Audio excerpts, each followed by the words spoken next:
Bonjour à tous, c'est parti pour le ZCL de ce mercredi 13 janvier 2016. Bonjour Jessie. Bonjour Danick. Tout va bien? Oui, très bien. Bon, on va voir tout à l'heure. On va parler sport bien sûr tout à l'heure, non seulement à cause de ce bouquin, mais parce qu'on a un invité de marque, Harry Méfond, sociologue du sport, qui est avec nous, qu'on va rejoindre tout à l'heure. On parlera aussi du Pongal. Vous savez ce que c'est, le Pongal, ici? Oui. Oui. Alors, quand on s'appelle Gouvernement, on a intérêt à savoir ce que c'est que le Pongal. C'est exactement, voilà. Bon, alors, on parlera du Pongal avec Myriam Alamkan et Fred Negrit, puisque c'est ce week-end que se tiendra, comme chaque année désormais, en Guadeloupe, la fête du Pongal, qui est une fête de l'indianité ou de l'indianitude. En tout cas, une conférence est prévue ce week-end à Rimini-Souta, et puis des manifestations à Port-Louis, on en parlera tout à l'heure. Sinon, les grands titres de l'information, c'est à vous, Jessie. Voilà, alors pour les grands titres de ce mercredi 13 janvier, les journées du diabète démarrent aujourd'hui, depuis ce matin jusqu'au vendredi 15 janvier. Guadeloupéenne. Information, prévention et dépistage sont les trois objectifs de ces journées. Reportage avec Jeff Taylor. Une grande inquiétude a submergé la population de Terre-de-Bas depuis dimanche soir. L'anse des Mûriers est envahie par les sargasses, une invasion qui perturbe fortement les navettes. Reportage avec Maxime Morel.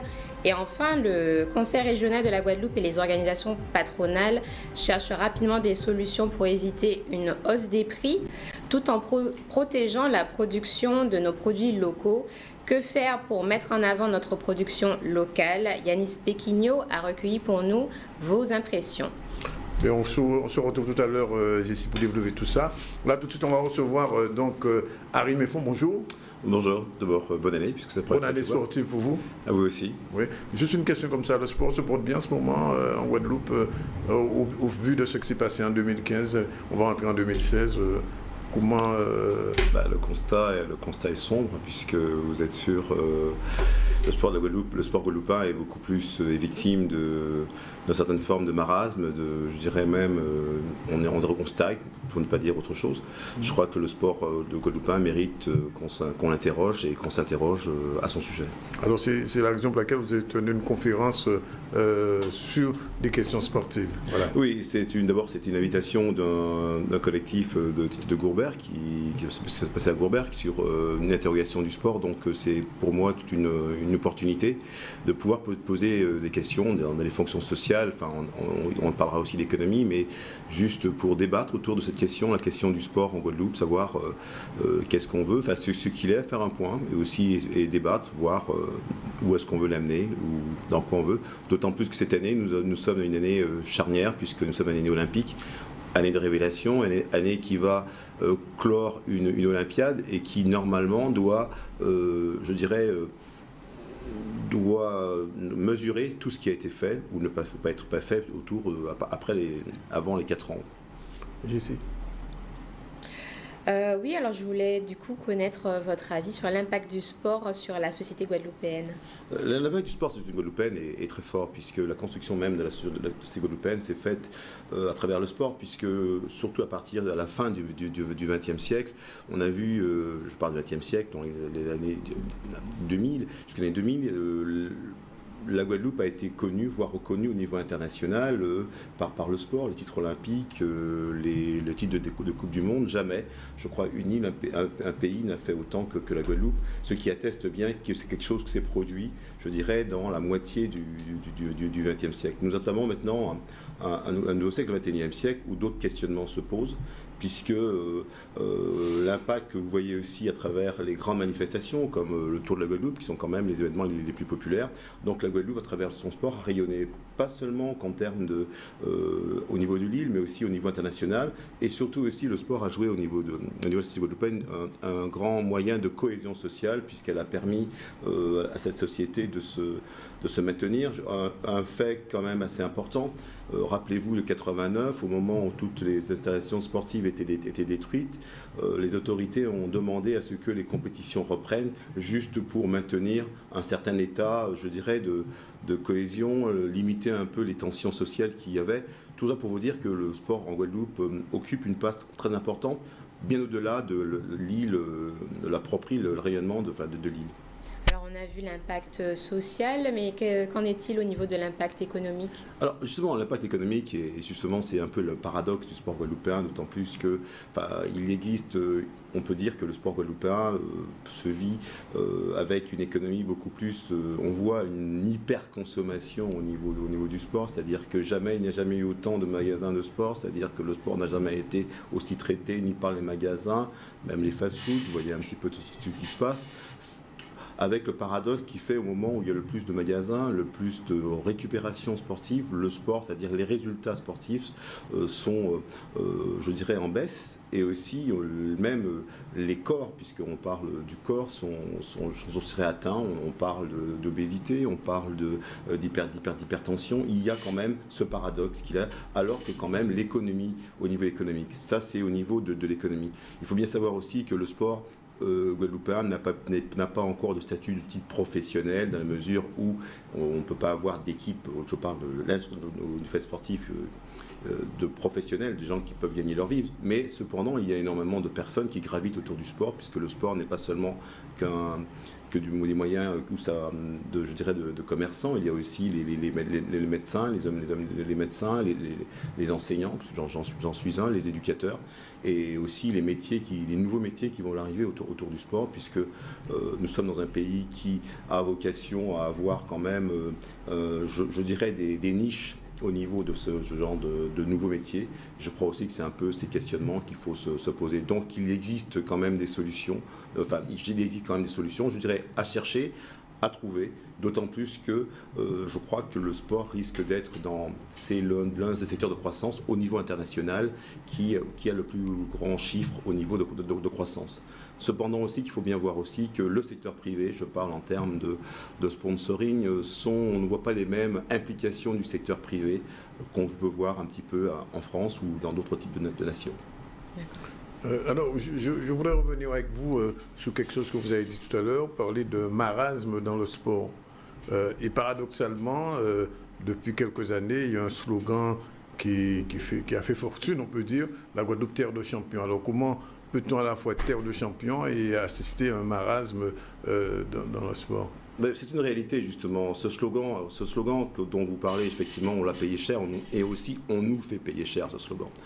Bien savoir que ce slogan apparaît dans les années 2003, années 2000, comme j'ai dit, en début de siècle, il arrive en 2003.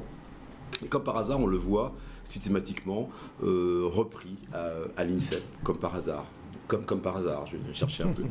Mais il faut bien voir aussi que cela aussi, on n'a pas aussi donc quantifié, c'est-à-dire ce slogan qui est valable, puisque la Guadeloupe a toujours créé et créera encore par rapport aux conditions sociales, les conditions dans lesquelles vivent les Guadeloupéens, ces champions, puisqu'il y en a eu, il y en a encore, j'en suis confiant. Mais enfin, il y en a moins quand même. Cependant, ce qu'on voit de plus en plus, c'est que ce qui se produisait d'une certaine manière au niveau local est de plus en plus récupéré, et on le voit de plus en plus des champions, même en herbe, s'exporter en France, voire en Europe, puisque on ne voit pas actuellement les petits faits, je dirais, subliminaux qui se font. On voit des grands clubs européens venir prendre des enfants de 14-15 ans. Ouais. Et comment voulez-vous à 14-15 ans parler de champions qu'on voit éclore en Angleterre, en Espagne? Vous le verrez de plus en plus. C'est ce qui se fait de manière insidieuse, parce que par une absence d'organisation, une absence de structuration,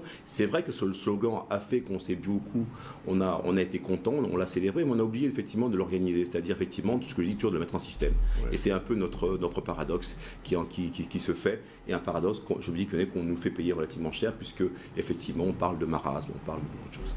Ça signifie qu'aujourd'hui, on va parler politique, parce que tout est politique, il y a une nouvelle organisation régionale, une nouvelle gouvernance, c'est le terme approprié. Je recevais il y a quelques jours le président du CROSGOA.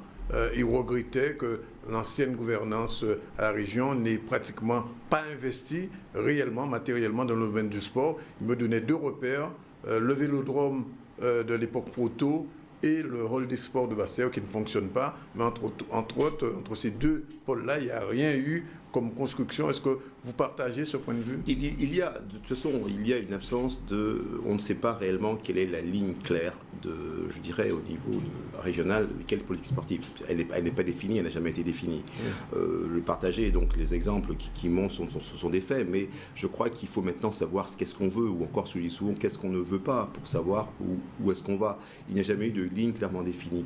Les problématiques de l'équipement sont des problématiques qui sont récurrentes, qui sont récurrentes depuis les années 70, où on voit, ou encore quelque chose de relativement clair, pour parler de problème de l'équipement.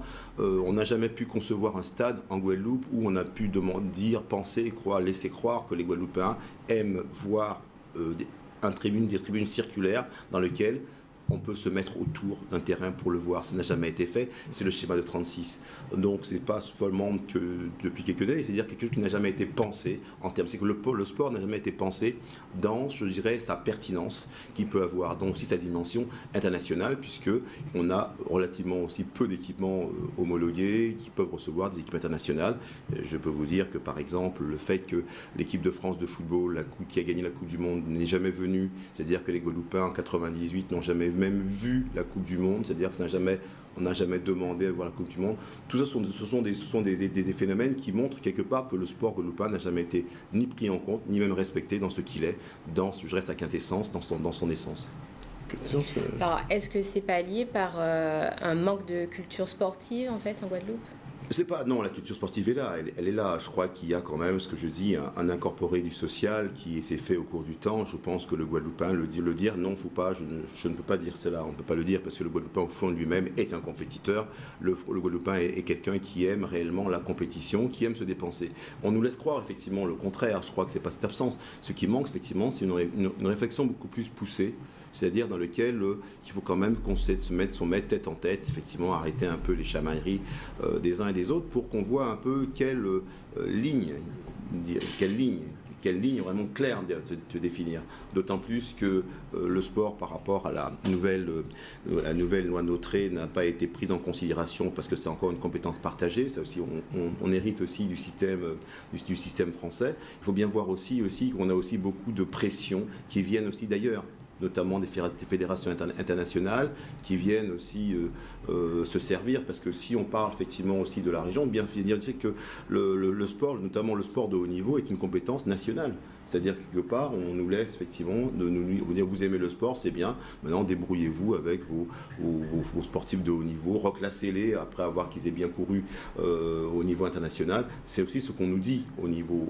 Et nous, on n'exige pas en retour, je dirais, des fédérations, la prise en compte du sport, parce que je crois qu'il y a des moyens aussi qu'on peut exiger, mais aussi, il faut aussi savoir qu'est-ce qu'on veut clairement, ou comme je dis aussi, ce qu'on ne veut pas.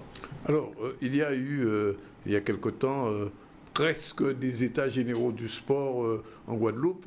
La question qui se pose aujourd'hui à Rimifon, de savoir est-ce qu'il ne faudrait pas aujourd'hui réellement faire ces états généraux pour dégager une ligne, enfin, au moins un axe, définir un axe pour le sport guadeloupéen, parce que finalement, je remarque dans vos propos, premièrement, nos jeunes s'en vont, deuxièmement, il manque des infrastructures, et troisièmement, il n'y a pas une ligne directrice. Alors, est-ce qu'aujourd'hui, vous qui êtes un sociologue du sport, vous qui avez produit une anthologie du sport qui fait date en Guadeloupe, vous allez à une conférence bientôt, bon, c'est intéressant, mais est-ce qu'il ne faudrait pas aller un petit peu plus loin, monter un étage supérieur et poser la question du sport, à la fois du développement, à la fois dans la ligne directrice? Il faut, je crois que c'est l'élection majeure, puisqu'elle n'a jamais été faite, savoir clairement qu'est-ce qu'on veut, qu'est-ce qui est écrit, dans quoi, qu'est-ce qu'on veut, dans quoi on veut se projeter, parce que je parle aussi du travail de développement, dans quoi on veut se projeter. Est-ce qu'on veut effectivement que la Guadeloupe devienne une terre de loisirs festifs, qu'elle est en train de devenir, peut-être, si on se complaît là-dedans. Il y a aussi un autre axe qui manque aussi de la formation. La formation, votre collègue a parlé de culture, mais moi je pense qu'il manque aussi de la formation, puisque réfléchir au niveau du sport, c'est aussi se former aux divers métiers du sport, à la réflexion qu'il peut avoir au niveau de l'économie. Je parle de sociologie, mais aussi même au niveau de la formation des hommes pour transmettre les connaissances. Ce n'est pas seulement en restant sur place qu'on pourra voir les choses, il faut aussi aller ailleurs, voir ce qui se passe ailleurs, comprendre ce qui se passe ailleurs, et aussi replacer aussi le sport dans le niveau international fraternité nationale que chacun veut pour la Guadeloupe, mais chacun ne sait pas avoir quelle est la bonne méthode. Quoi qu'il en soit, il faut une ligne, parce que ça n'a jamais été défini, claire pour savoir ce qu'on veut clairement, comment on projette la Guadeloupe dans les 20-30 ans qui viennent. Alors, c'est dans ce contexte que se fasse votre conférence, mais c'est dans ce contexte aussi un petit peu de marasme que débarque dans quelques semaines, quelques mois, le tournoi la Coupe Davis. Comment vous appréciez ce genre d'initiative? Est-ce que pour vous, c'est un événement qui passera, ou alors ça peut porter quelque chose à la fois au tennis et au sport guadeloupéen? Tout d'abord, ma position générale. En général, je ne veux pas tellement rentrer dans cette complexité de l'événement de la Coupe Davis. Il faut bien savoir que la politique sportive guadeloupéenne, à travers les grands événements, les grands événements sont nécessaires pour une région. Ce n'est pas pour rien que vous voyez des grands pays, enfin des petits pays, je dirais en taille, comme le Qatar, se battent pour attirer. Je crois qu'il y a quand même une problématique autour des grands événements. Ouais. La problématique de la Coupe Davis a été amenée d'une manière assez, je dirais, avec des hauts et des bas sur lesquels je ne tiens pas à épiloguer.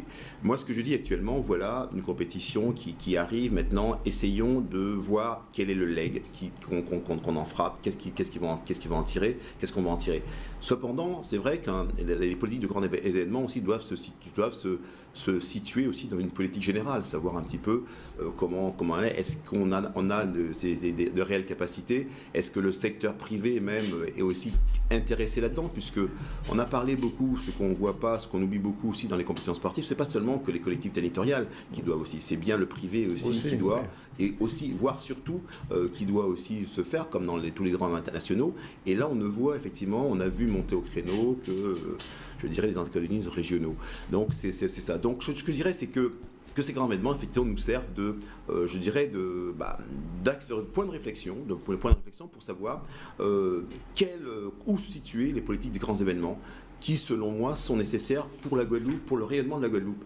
Parce qu'on ne peut pas dire, par exemple, nous avons des grands sportifs sur lesquels qui ne peuvent pas venir ici. Moi, je l'ai vécu à plusieurs niveaux avec des sportifs comme Michael Pietrus avec le Ordo Magique qui ne pouvait pas venir parce qu'on n'était pas en état de recevoir une équipe de NBA, parce qu'on n'avait pas, l'infrastructure n'était pas réellement aux normes, en ensemble de choses. Je crois quand même qu'il faut bien le voir, puisque ce qu'on oublie beaucoup, qu'on aura beaucoup de Guadeloupéens qui seront à l'extérieur, qui veulent venir chez eux. Ils préfèrent penser que c'est vrai qu'on critique beaucoup Thierry Henry, mais ce qu'on ne sait pas, c'est que est-ce que le club L'Arsenal pouvait être en mesure de venir ici, mettre tout son staff, passer 15 jours, 30, ici, pendant qu'il fait froid, faire des stages ici, parce qu'on n'a ni l'infrastructure, ni sportive, ni même encore la structure hôtelière pour le recevoir, et aussi garder les cahiers des charges que donne un ensemble de choses. Je crois que c'est un peu dans ce sens qu'il faut voir ce genre de grands événements qui sont nécessaires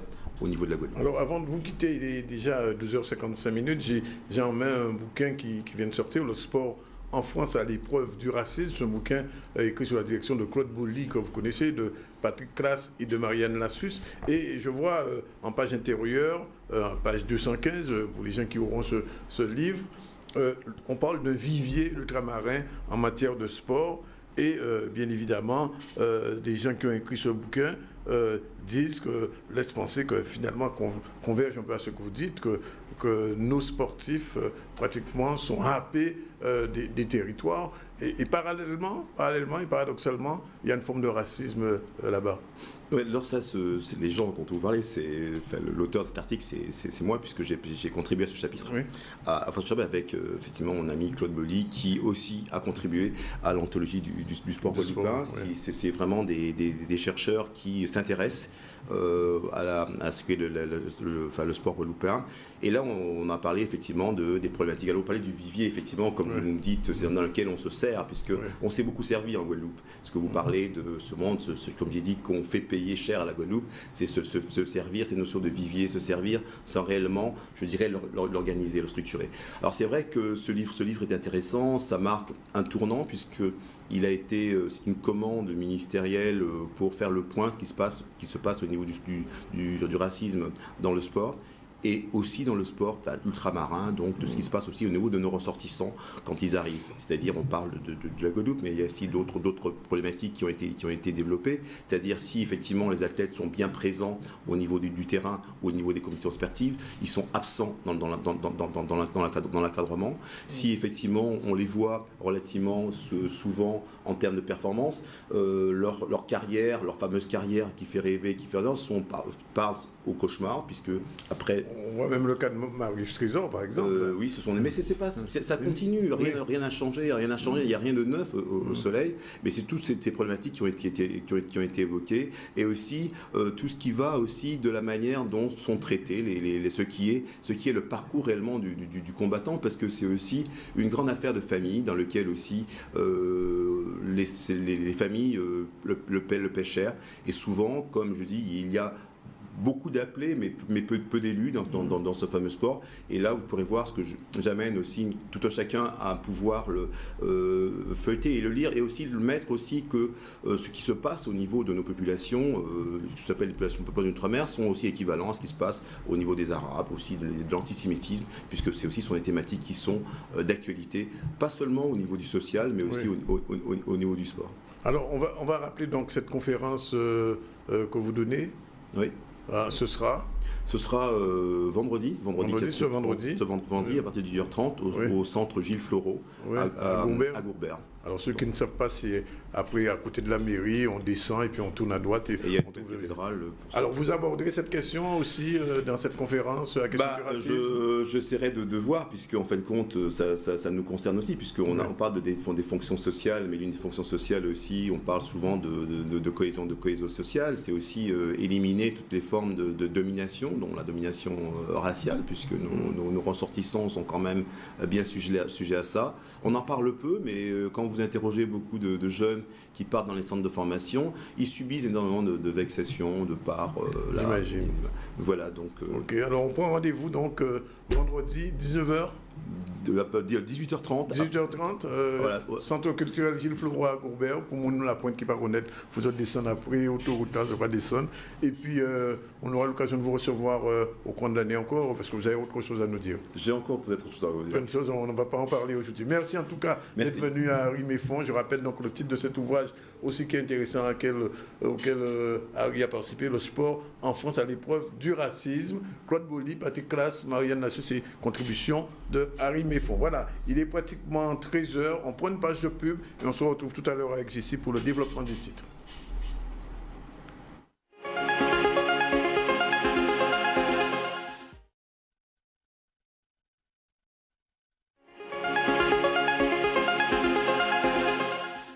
Elle est historienne maritime. Oui, je m'attendais à un sujet maritime. Ouais.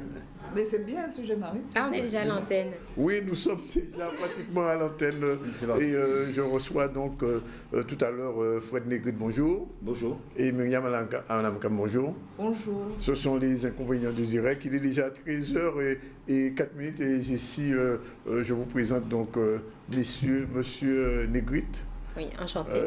Et indianiste, et Madame Alamkam. On aura l'occasion tout à l'heure de les recevoir pour parler du Pongal qui se fait de ce week-end de fête du Pongal du 15, 16 et 17 janvier. On y revient tout à l'heure, mais tout de suite, on démarre avec les titres. Alors, comme évoqué précédemment, donc les journées de mobilisation contre le diabète ont démarré ce matin à Basse-Terre. Des bus d'information vont sillonner plusieurs communes de la Guadeloupe, l'objectif étant de sensibiliser la population aux réalités de cette maladie. En France, ce sont près de 3,5 millions de personnes qui sont touchées. Et chez nous, une personne sur deux ignore qu'elle est atteinte de la maladie. Reportage tout de suite avec Jeff Taylor. La prévalence du diabète augmente partout dans le monde, donc dans toutes les régions, donc on n'est pas exempt de cette augmentation.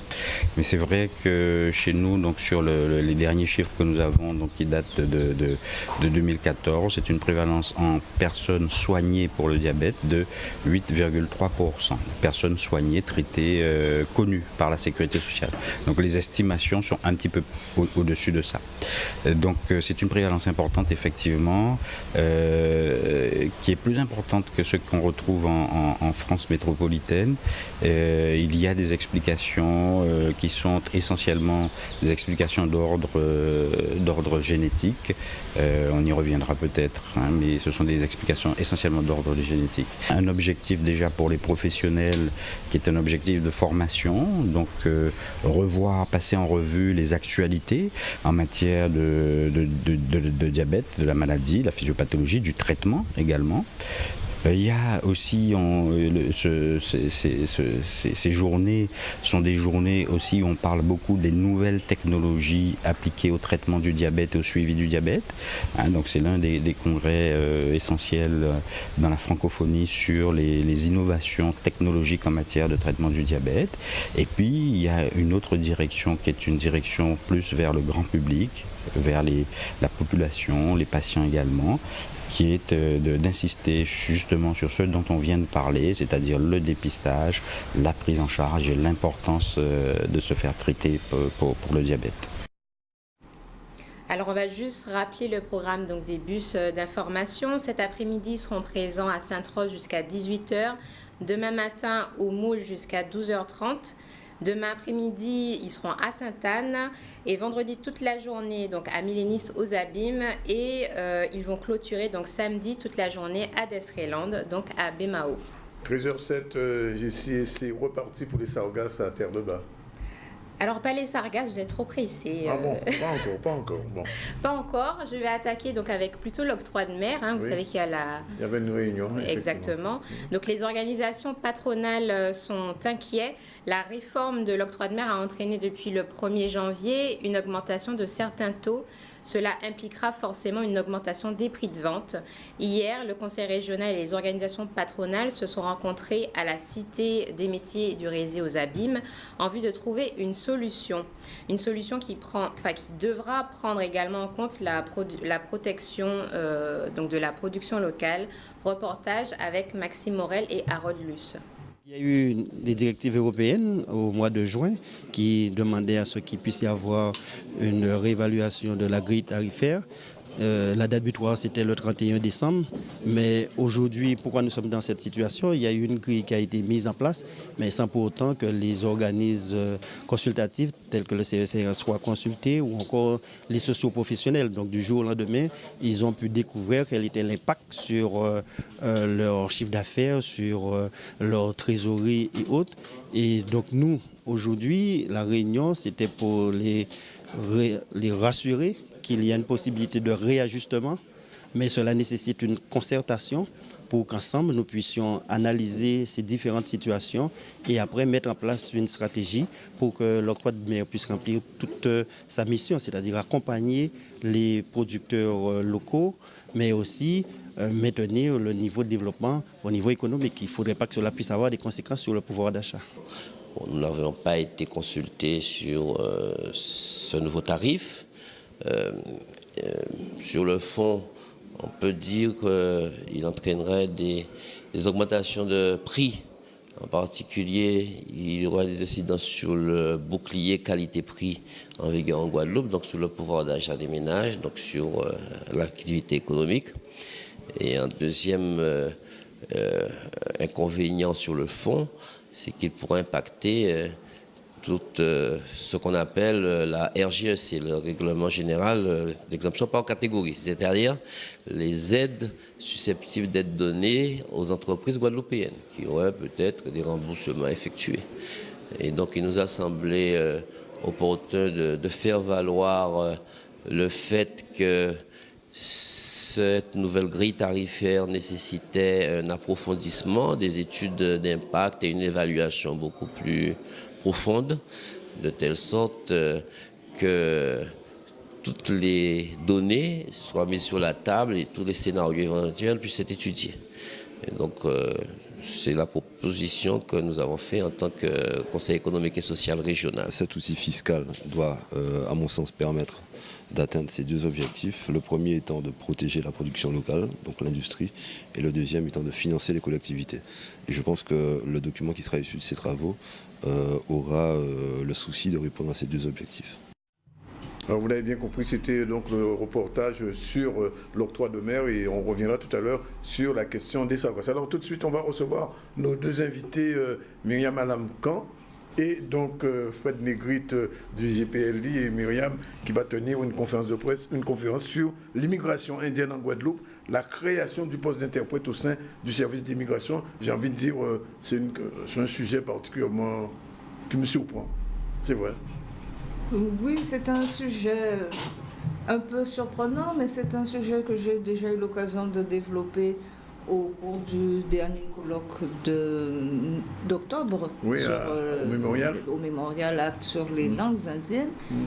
Il se trouve que l'immigration indienne dépendait du ministère des colonies et le ministère de la Marine. Oui, donc voilà, c'est le lien avec la marine. D'accord. On se retrouve parce que je nageais. Marine et colonie.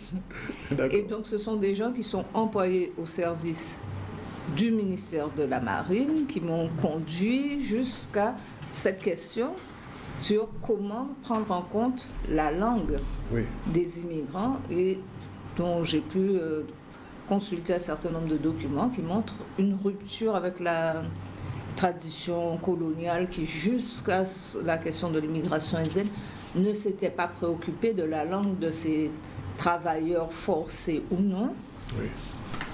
Avant, ils faisaient rentrer des esclaves, on ne se préoccupait pas de la langue des esclaves. Bien sûr.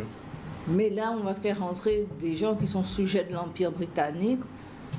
C'est une autre catégorie de personnes et donc ça nécessite un autre type d'approche. Tout à fait. Alors, avant même de venir avec Fred sur les questions des langues indiennes, on a toujours la même question à poser. Qu'est-ce qu'ils parlaient ces gens-là quand ils sont arrivés majoritairement? Mais le tout premier venant de l'Inde du Sud parlait donc les langues de l'Inde du Sud, dont le tamoul principalement. Donc, Fred est un spécialiste, on le sait d'ailleurs. Voilà. Oui.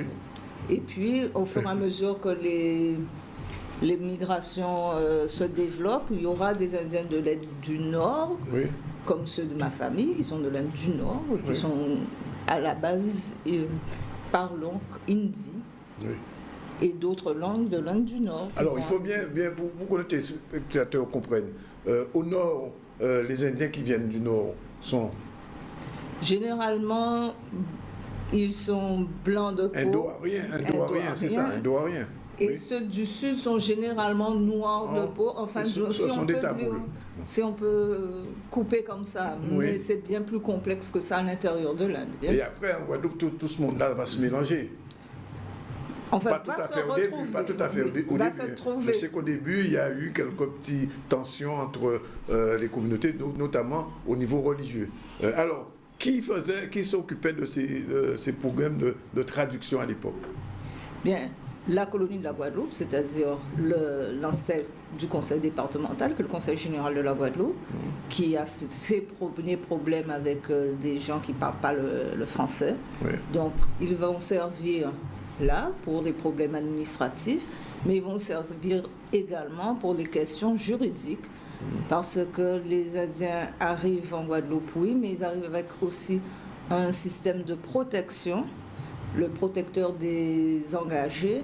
Il faut pouvoir donc porter plainte si l'engagiste ne répond pas aux conditions du contrat.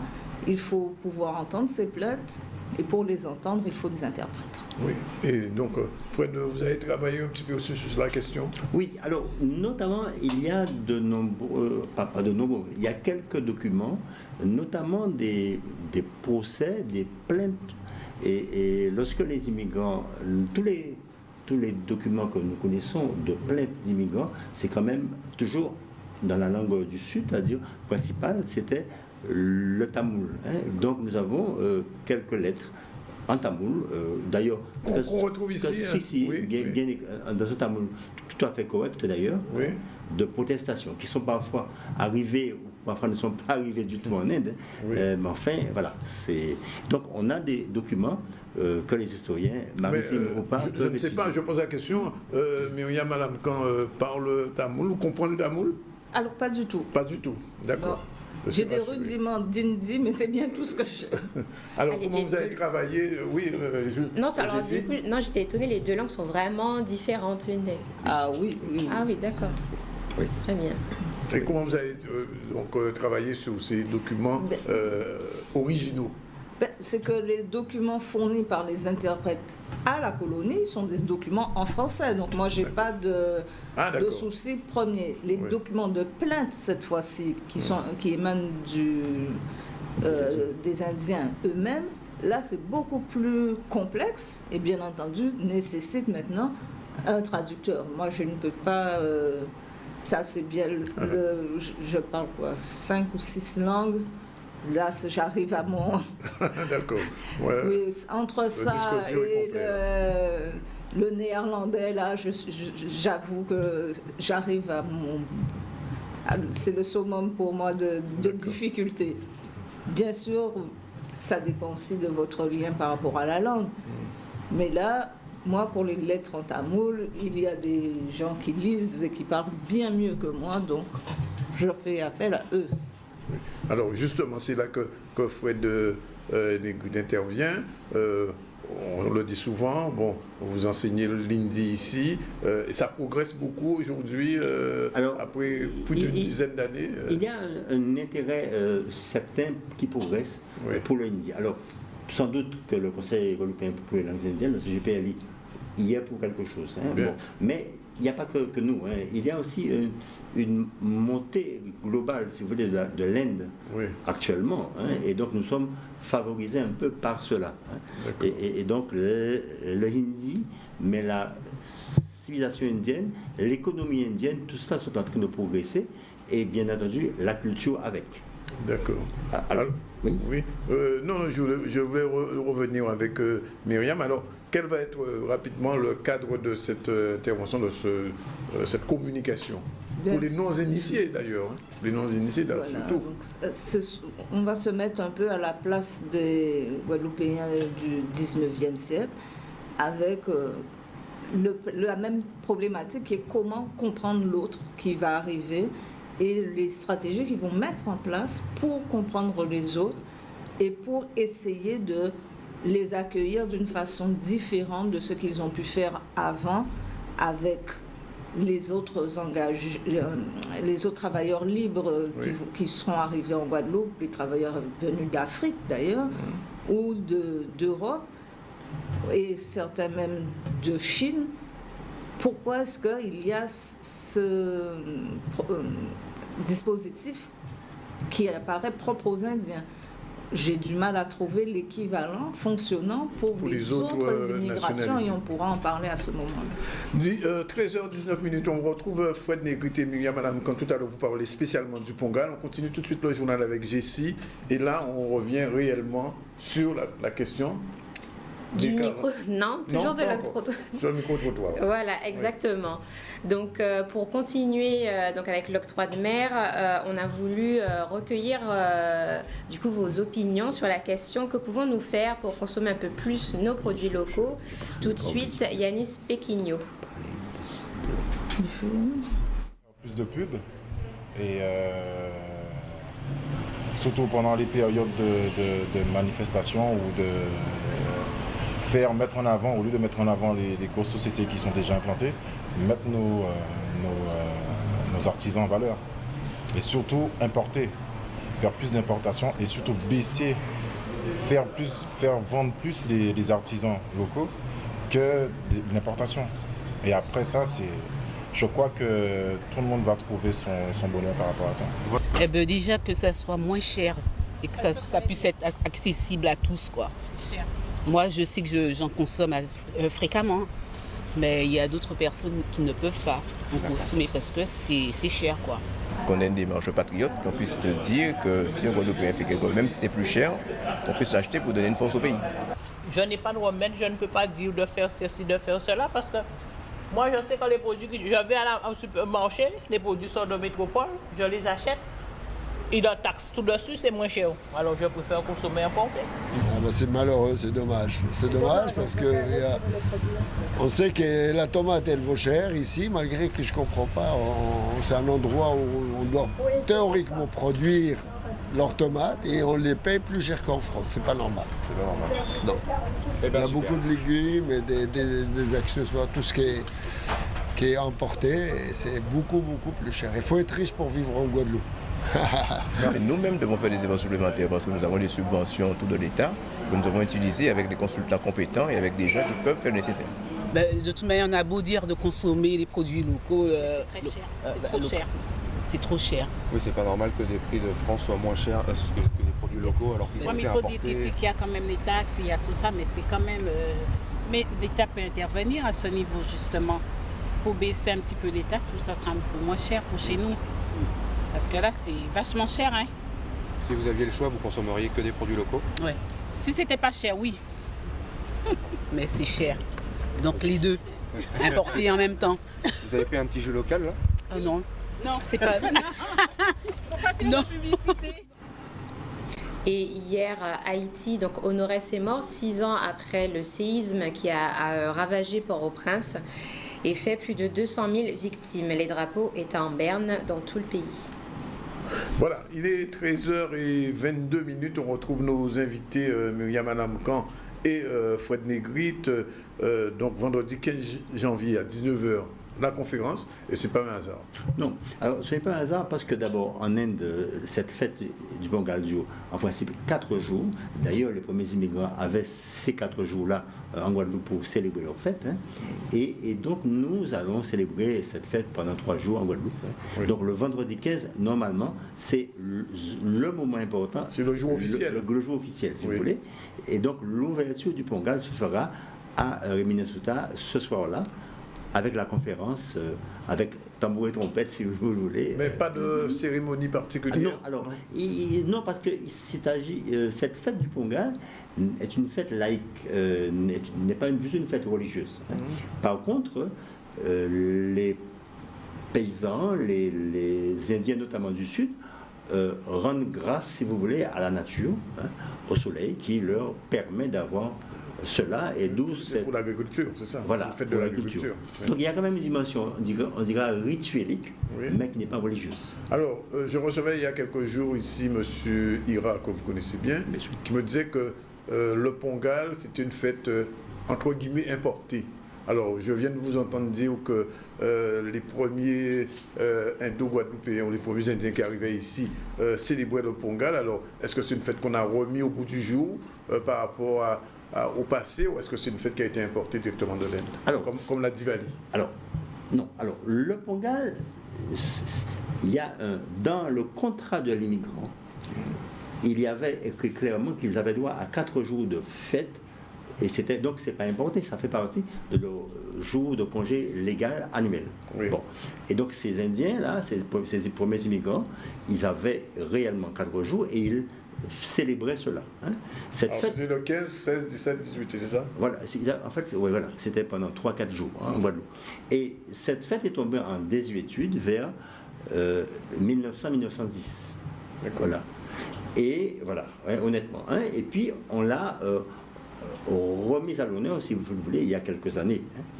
Donc c'est une fête qui était tout à fait indienne en Guadeloupe, qui existait réellement, et par contre qui a été mise en sommeil avec le temps. Pour une bonne raison, c'est qu'il n'y a plus d'immigrants indiens, il n'y a plus de citoyens indiens en Guadeloupe, il n'y avait plus de citoyens indiens en Guadeloupe, et donc il n'y avait pas de raison de leur accorder 4 jours de fête. Oui.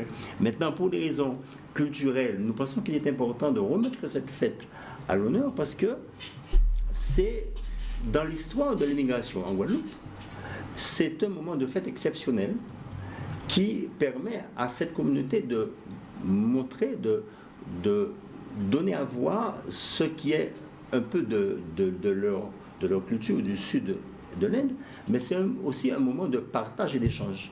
Alors tout à l'heure nous allons parler du programme, mais il y aura notamment la plantation de l'arbre du vivre ensemble. Justement, c'est que cette fête qui était une fête limitée à la communauté indienne en Guadeloupe devient une fête guadeloupéenne qui permet un partage et un échange. Question, Jessie, peut-être? Alors, est-ce que la fête du Pongal est célébrée comme en Inde ou du coup, elle est adaptée ici? Elle est célébrée comme en Inde, mais on ne peut pas aller jusqu'au bout, si vous voulez. Hein. Par exemple, d'abord, elle dure beaucoup plus longtemps. Et puis, il y a des libertés qu'on se permet. Par exemple, je ne sais pas moi, la fête de la vache. On va faire une petite fête de la vache limitée à un enclos parce qu'on ne veut pas lâcher nos vaches dans les rues de Port-Louis. Ça ne sera pas accepté par le maire. Bon, mais en fait, si vous voulez, on essaie quand même de garder l'esprit de cette fête, hein, qui est d'abord un grand moment d'expression de la culture dravidienne, mais dans sa dimension rurale, de campagne. D'accord. Et c'est la raison pour laquelle elle se fait à Belin. Qu'elle se fait à Belin. Absolument. Et d'autres questions, Jessie? Alors, quelles sont les actions mises en place pour justement intégrer toute la Guadeloupe à cette fête? Voilà. Alors, ce jour-là, ce jour-là, il y aura d'abord donc cette conférence déjà je vais parler des temps forts. Hein. Le vendredi 15, c'est un des temps forts, et le dimanche, c'est le deuxième grand temps fort important, si vous voulez, avec notamment une foire agricole. Enfin, il y a une foire agricole, il y aura des expositions, mais il y aura surtout cette plantation de l'arbre du vivre ensemble, qui sera un arbre maintenant très connu en Europe, qui est un moulin qu'il est, enfin un arbre de chez nous, si vous voulez, et qui sera planté, disons, de façon un petit peu rituelique, pour parler français, avec tambour et trompette, si vous voulez. Et puis... avec matalon et... Voilà, bien sûr. Bien sûr.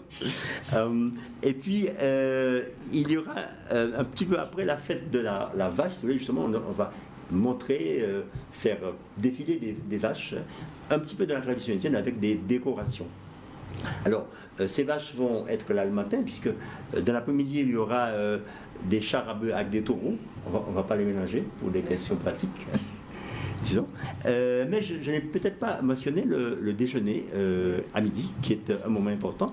Déjeuner traditionnel indien, oui. Pour changer du colombo de cabri, principalement. Ah, il n'y aura pas de colombo de cabri cette année? Bien sûr. Ah bon, quand même, d'accord. Rassurez-moi. Bien sûr. Alors, parce que Jessie va aller pour le colombo de cabri. Il y en aura. Alors, rapidement quand même, on peut déjà réserver sur Internet si l'on le souhaite. Hein. Oui. Je rappelle rapidement le site, hein. C'est cgpli.org. Et puis, dans l'après-midi, il y aura le défilé de chars à bœufs et surtout la cuisson du riz au lait dans la tradition de l'Inde du Sud. Ah, super. Voilà. Alors, c'est le moment où il faut faire déborder le riz. Bien sûr. Alors, je ne veux pas trop appuyer sur le colombo, mais il me semble qu'on peut commander en ligne, c'est ça? Oui, il est souhaitable. Donc, si vous allez sur le site du CGPLI, vous cliquez sur quelque chose là, donc cgpli.org, on clique là-dessus et puis on a la page, on peut payer en ligne aussi si on veut, il n'y a pas de souci. Mais c'est surtout un grand moment de partage. C'est important pour nous. Cette fête est d'abord un échange entre tous les Guadeloupéens. D'accord, bien. On a noté, il est 13h29. On va prendre une pause de publicité. Puis on va vous retrouver juste une seconde après la pause pour tout rappeler pour nos téléspectateurs et rappeler aussi à Jessie qu'elle pourra aller à cette fête du Pongal pour la première fois. C'est la première fois. C'est la première fois. Première fois. Il n'est jamais trop tard pour aller en Pongal. Voilà. Pause de pub et on se retrouve tout à l'heure.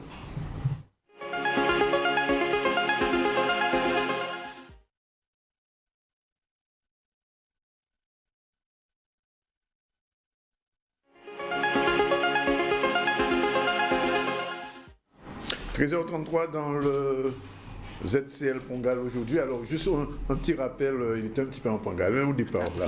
On a eu quelques petits ratés, mais enfin là, on a rattrapé. Alors, Fred, rapidement le programme pour les gens qui nous prennent tout de suite en route. Voilà, alors, il faut venir vendredi soir à Réminé-Souta à 19h. Ce sera donc la conférence de Mme Myriam Alamkan. Et dimanche 17 le matin, hein, pour toute la journée, il y a pas mal de choses, mais surtout, il y a à 10h là, où on plante l'arbre du vivre ensemble, suivi d'une fête de la vache. Et on pourra aussi déjeuner ensemble, donc autour de midi. Hein, on peut d'ailleurs réserver sur place, sur le site du CGPLI. Il y a d'ailleurs aussi une petite vidéo qui a été faite localement par des étudiants du CGPLI. J'invite d'ailleurs les spectateurs à aller voir ce clip, si vous voulez, fait c'est localement. Sur le site gpli.org. Absolument, c'est gpli.org. Et puis, il y aura dans l'après-midi le défilé de charabeux, suivi du moment important qui sera autour de 15h, qui sera la cuisson du riz au lait. C'est le moment qu'on ne doit pas rater s'il y a quelque chose qu'ils ne font pas que l'aura. Donc, j'invite tous les Guadeloupéens à venir. Invitez Jessie, profitez. Bien sûr. Ah oui, je viendrai. En plus, mon père est fan du riz au lait. D'accord. Mais voilà, la conjonction est faite tout de suite. On vous remercie en tout cas d'être venu. Rendez-vous donc vendredi et donc dimanche, c'est à Belin et à Petit Canal. Voilà, il est 13h35. Tout à l'heure, on va recevoir Martine pour la page culturelle. La culture. Elle est déjà là. Elle est déjà là, on la voit en coulisses. Et vous, Jessie, en clôture avec, cette fois-ci, on n'est pas en Portugal, on est vraiment dans l'ordre. On revient sur la question des sargasses. Exactement. Donc, elles font leur grand retour à Terre-de-Bas aux Saintes. Depuis dimanche soir, l'Anse des Mûriers est envahie par les sargasses. L'opération des navettes est donc compromise. Les bateaux présents au port ne veulent pas risquer d'abîmer leur matériel. Mais l'inquiétude de la population s'est déjà apaisée grâce à la réactivité du conseil départemental. Les interventions de nettoyage ont commencé lundi et devraient se terminer en fin de semaine. Maxime Morel est à la rencontre de Jacques Anselme, le vice-président du conseil départemental. Dimanche à 11h, par le maire de Terre-de-Bas, que le port de l'Anse des Mûriers à Terre-de-Bas était envahi à nouveau par les sargasses.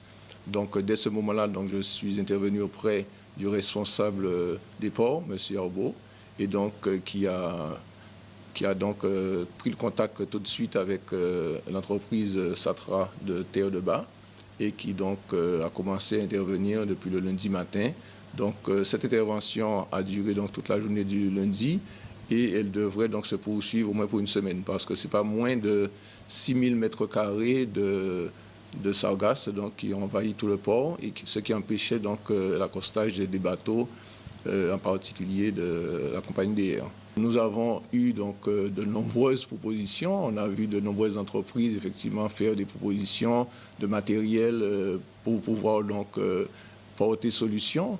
Mais pour le moment, nous n'avons pas de solution considérée comme étant pérenne, puisque les barrages en mer, qui dit barrage en mer, barrage flottant, dit aussi qu'il pouvoir, quand on aura récupéré ces sargasses, que va-t-on en faire ou les stocker?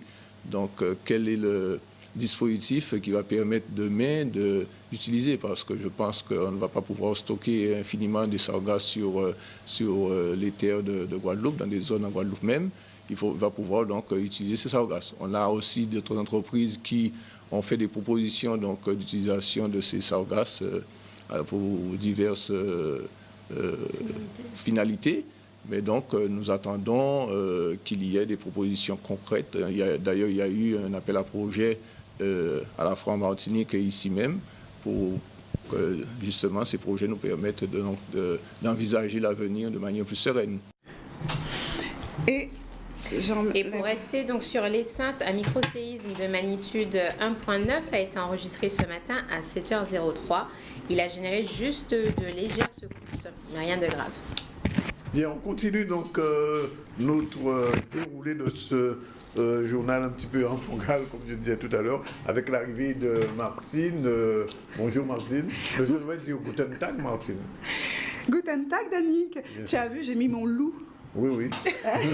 J'ai mis mon loup, mais je ne peux pas mettre les deux à la fois parce que sans quoi je ne vois rien. Vous avez compris, donc il faut choisir entre le loup. D'ailleurs, c'est une proposition sérieuse. Il faudrait qu'ils mettent des vrais verres derrière les loups. C'est génial l'idée. Ça serait. Attention, l'idée elle est déjà de moi, donc les royalties c'est pour moi. J'ai déposé. Voilà, ça y est, j'ai déposé l'idée. En attendant, je mets mes lunettes. Bonjour tout le monde.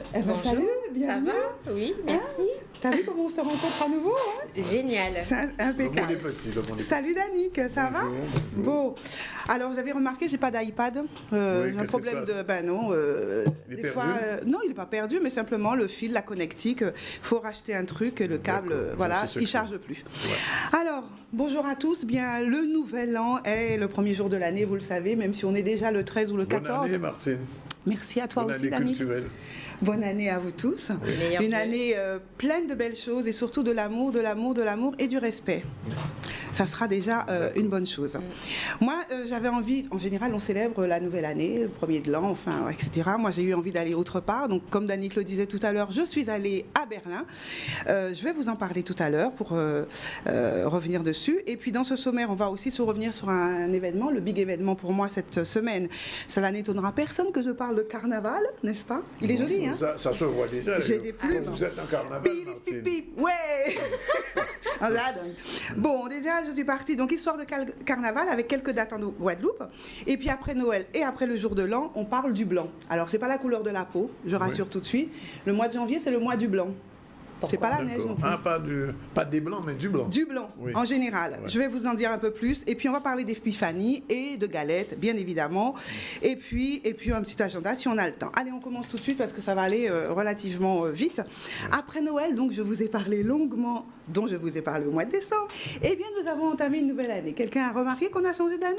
Quand même, oui. Yes. Avec les plus mauvais. Eh bien, moi, je suis allée passer ma nuit du 31 à Berlin. Bon, c'est un thé fouette, hein. Ouais. Ah ouais, non, j'avais 4 couches, j'avais le thermolactyle en bas, j'avais le pull, j'avais le surpull, l'écharpe, mais j'avais les doigts gourds. Oui. Donc les photos que j'ai prises, elles tremblotaient un peu, donc, oui. Mais c'était, vous voyez, donc, le feu d'artifice, donc non, je relève pas.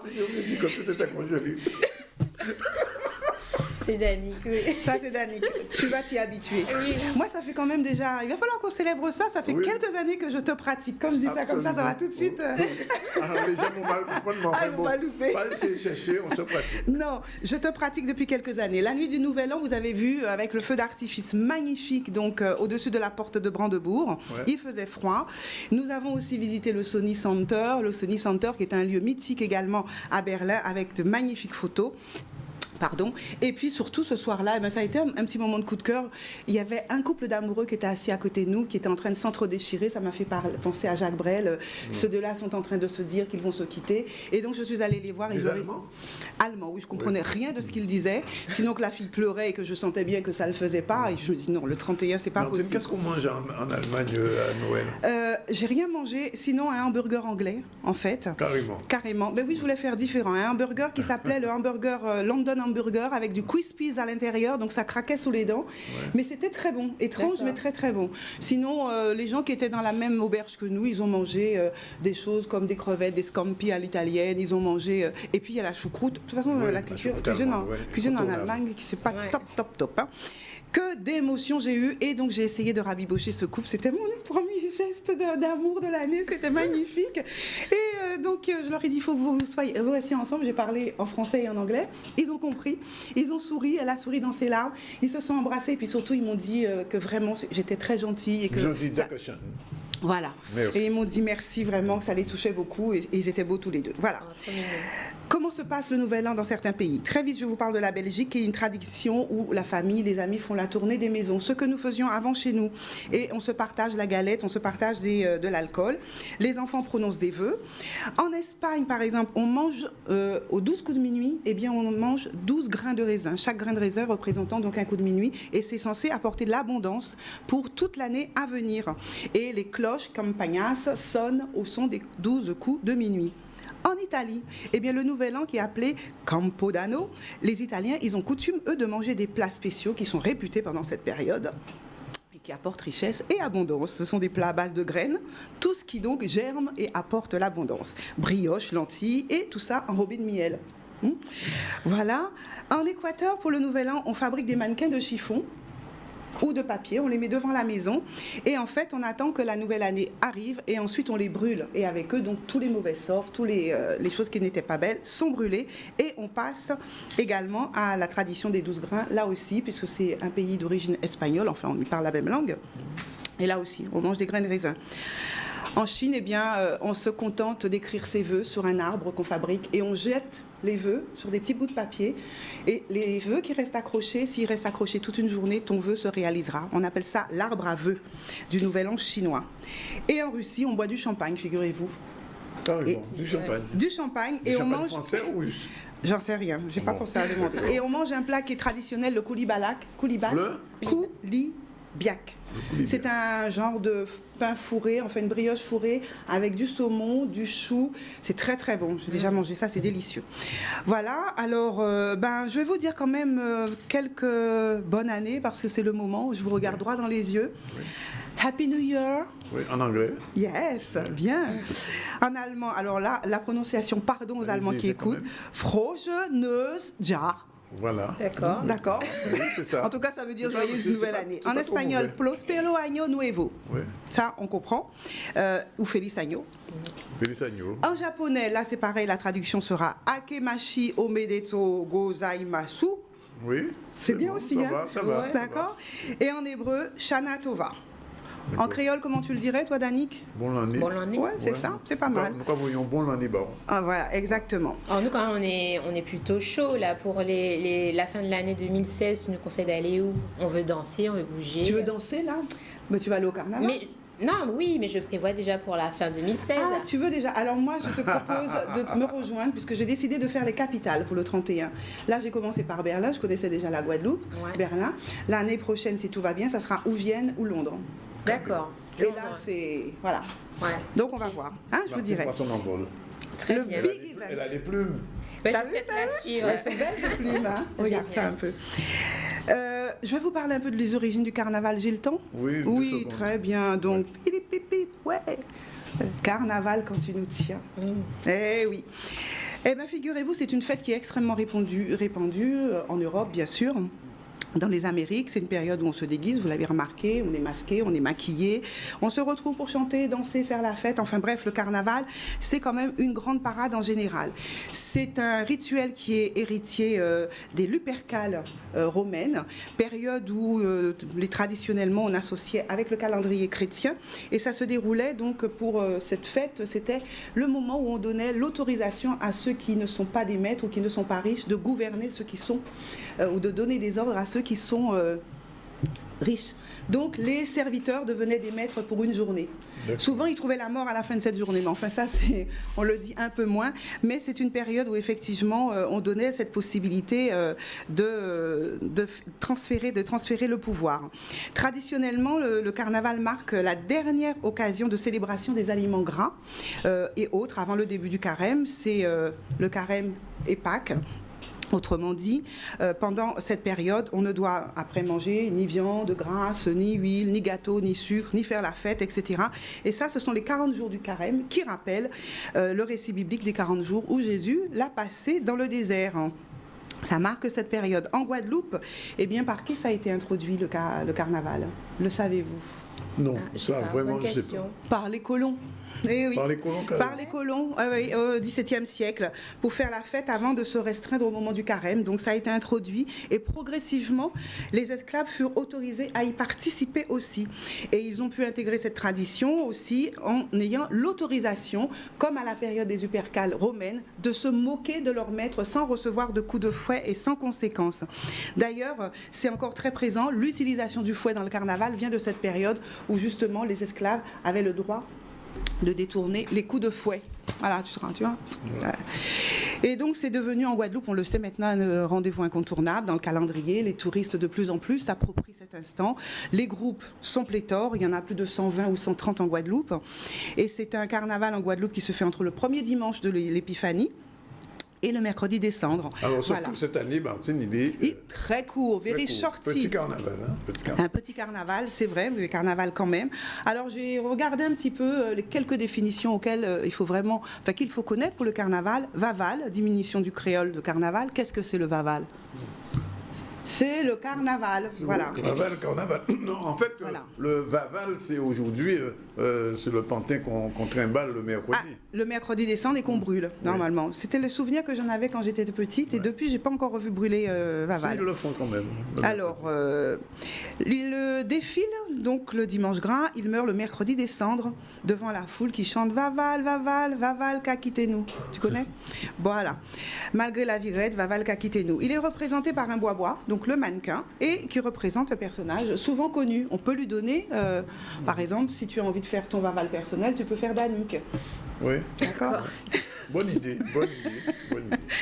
Voilà, c'est une symbolisation quand on le brûle, c'est la symbolisation, on l'incinère, donc c'est symboliquement, donc c'est une purification qui est faite au travers de ça.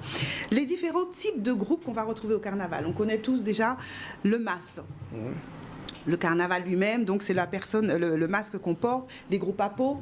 Allez hop, interrogation écrite. Groupe à peau. Akio. Non, mais je t'ai pas demandé un nom. C'est quoi le groupe à peau? Les groupes les groupes qui utilisent... Sur des pots de... tambour, sur le tambour, Oui, mais il faut le dire. Mais il faut le dire. Mais tu avais raison, Akio. C'est le premier groupe fondé en 1979, groupe à peau. Ensuite, groupe Timas, groupe à Timas. Peut-être avant. Oui, mais en tout cas, celui-ci était le premier référencé, plus structuré et référencé comme tel. Groupe à Timas. Un groupe composé uniquement de masse, singes, voilà. Et le premier grand groupe qui a marqué les esprits avec Moule massif. Yes. Moule massif. Moule massif. Ouais, c'est ça. Moule massif. Mais il y a aussi Mas Tamba, il y a Ginger Mas. Mas aussi. Voilà. Et dans les groupes, j'ai oublié de dire qu'à part Akio, bien sûr, on en a quand même. Et puis il y a les groupes à caisse claire, les groupes avec. Mais j'y viens, les groupes à caisse claire. J'y viens. Alors, ils sont plus nombreux, ils sont très costumés, donc diversifiés. Ce sont des groupes qui utilisent des sections de cuivre, qui a fait des os dans la rila. Et donc, j'ai par exemple Magma de Basse-Terre, Toon Black, Double Phase de Pointe-à-Pitre, Gimbo, All Star, et j'en passe, et des meilleurs, Wakashire Band. J'ai bien travaillé.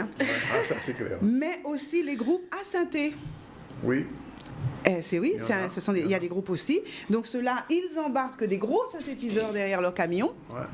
Ça, c'est la vieille tradition. C'est la vieille tradition. Ils sont surtout basés sur Basse-Terre. Sur la Basse-Terre. Bien. C'est vrai, c'est bien. Je suis dedans.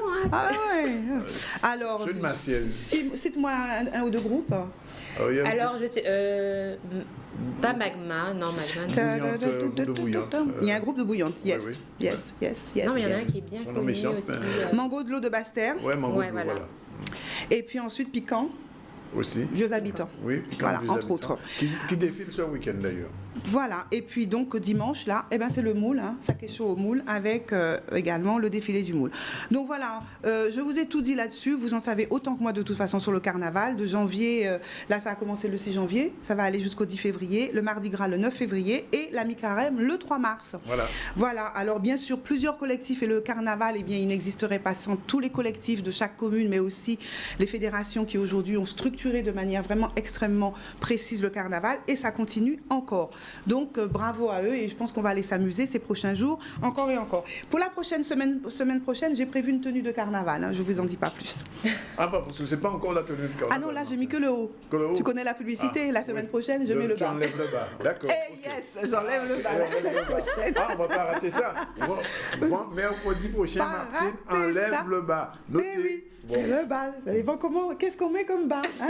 C'est ça. Dans ma rubrique mode tendance, je vous ai parlé du blanc tout à l'heure.